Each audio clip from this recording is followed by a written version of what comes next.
Hello and welcome to Off the Shelf, the first review. So I'll be talking about The Mousehunter by Alex Milway. So first things first, I really like this cover.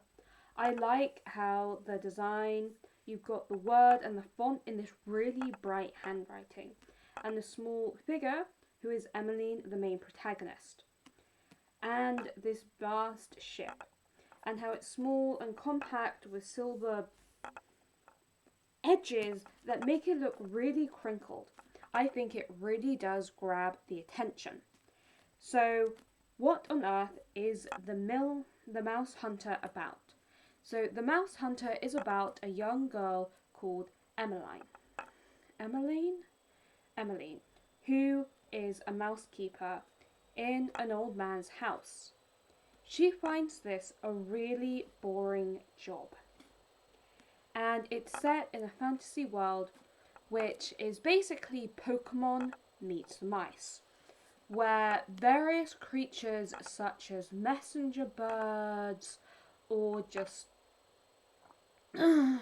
dogs are taken up by various imagined species of mice. So think Pokemon, but the Pokemon animals are various mice species, which there are various clever and inventive ways this is done throughout the novel, which you can see through various sketchings and information breaks at the end of each chapter, which I really like and I think is a cool touch. So this young girl, she's bored just keeping mice in an old man's mansion. And this old Lovelock, who is the richest mouse collector, like those old English private zoos, such as a famous example being Queen Victoria's, used to keep. And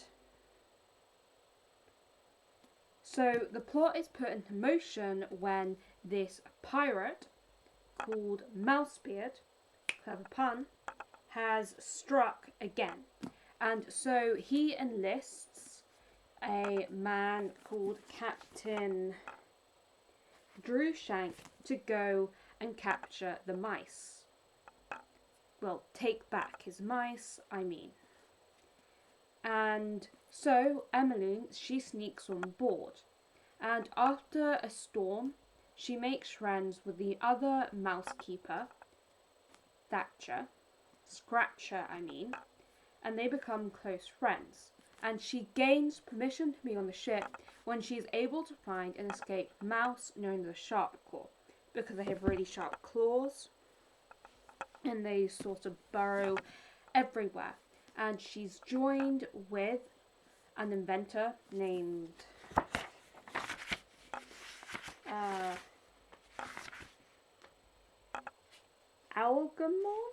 Algernon, and so they go to try and capture Mousebeard, which is where they realise he's not so bad. They have been set up because Isaiah Lovelock and his chums, including the mayor and this lady, they want this creatures of mice known as golden mice that are essentially really very rare, and their fur is pure gold that could easily make them rich in Old Town. And so Drewshank and Mousebeard are essentially meant to be executed, and Emmeline and Scratcher have to save them through an thrilling action sequence. And they manage to get away with the promise of new things coming, as it is the first in a trilogy, which I didn't know when I picked it up from a charity bookshop a couple of months ago. If I had known, I probably wouldn't have picked it up. The other thing was this is actually aimed at children, and I'm not a child. 6 to 12-year-olds. The kind of thing you'd read with your mum, or if you're just learning to read by yourself. So, yeah, really. I'm not quite sure how to feel about it. So, as this book goes, I did genuinely enjoy it. I thought the main protagonist was well thought, and I thought it had good action sequence, and the world was quite imaginative. And that there was a sympathetic villain until it was revealed he wasn't quite a villain. And I thought that was well done, even if you could see it coming, because it allows a young child to understand narrative analysis and conventions and that kind of thing. I also liked how Emmeline, whilst she is mostly surrounded by men, she doesn't seem to hate femininity, and she doesn't have that "I'm not like other girls" mentality, although that has been found to be a lot more complicated than it first seems. And instead, her being a girl isn't singled out. She doesn't face systematic sexism. It's just more on the author's part rather than the world building. And I thought she was a young, curious protagonist who was put in these bad situations. She responded really well. And look, I don't really think the idea of role models in fiction is very much, I would probably say, not a conversation I would have, but I do think if I had read this as a child, it could have been really cool, and a younger me could have really benefited from it. Namely, I'm also afraid of mice, so seeing mice being made into lovable creatures but still keeping them as mice would have actually really helped me. I'm still afraid of mice, but I won't scream if I see one, and I could maybe one day hold it. If I see rats, however, I'm usually getting on the bed, getting onto the nearest bed or chair. So, what I didn't like, however, was how the main villain, who is one of the women, while she is shown to be more sympathetic than her male counterparts, including the mayor and Isaiah Lovelock, she's often described in provocative clothing, and it's never. I'll see if I can find the passage.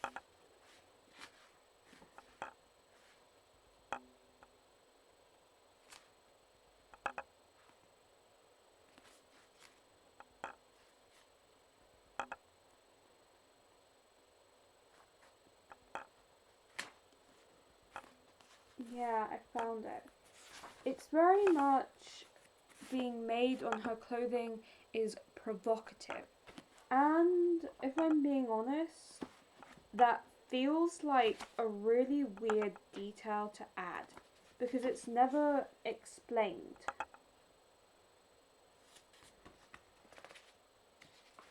I found all the character portraits. Hers isn't on there. And it's just sort of weird.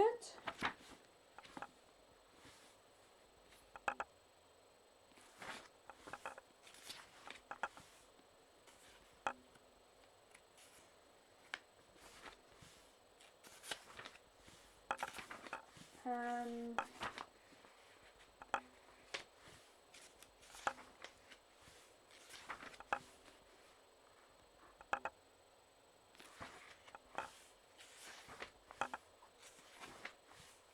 and it's very much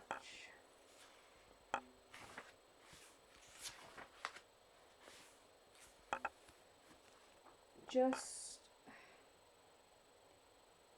can't find it, so I suppose you'll have to. So she's called Lady Petty Fogger. Funny name. And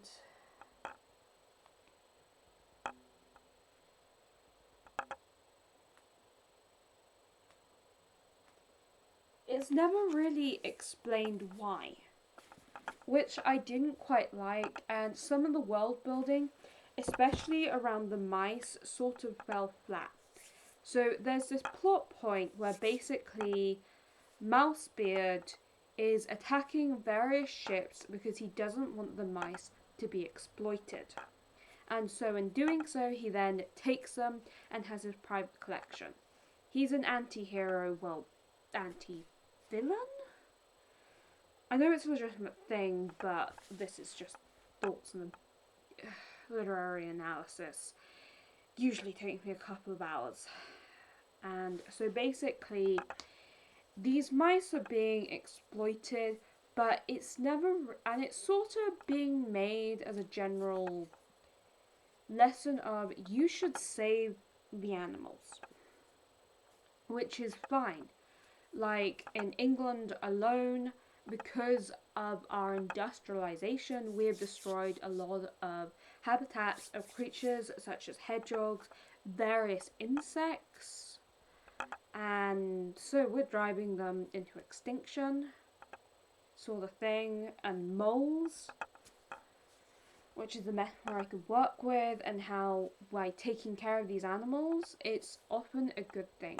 What isn't kind of impacted is it doesn't really talk about the culture of the people, which is odd because the author's note about the golden mice, it describes them as being akin to deities, which means they have significant cultural influence.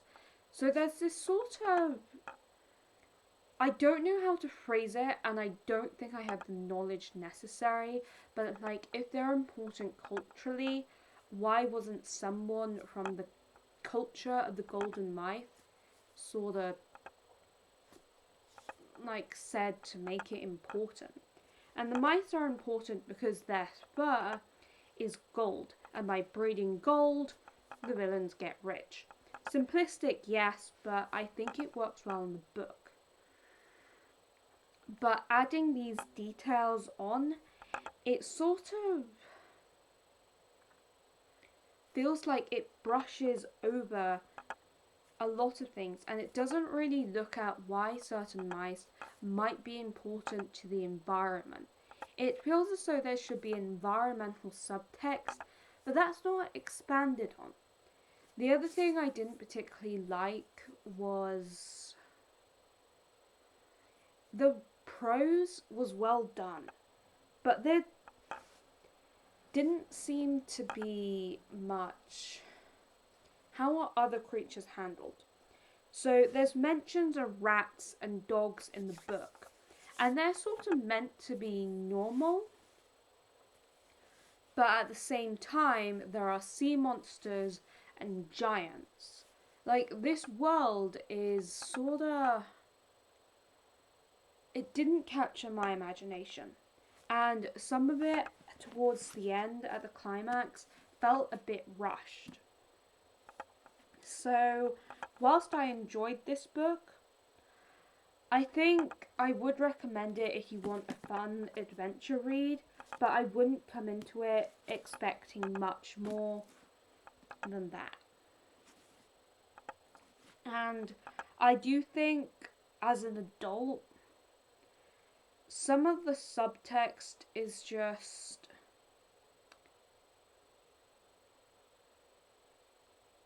I don't know.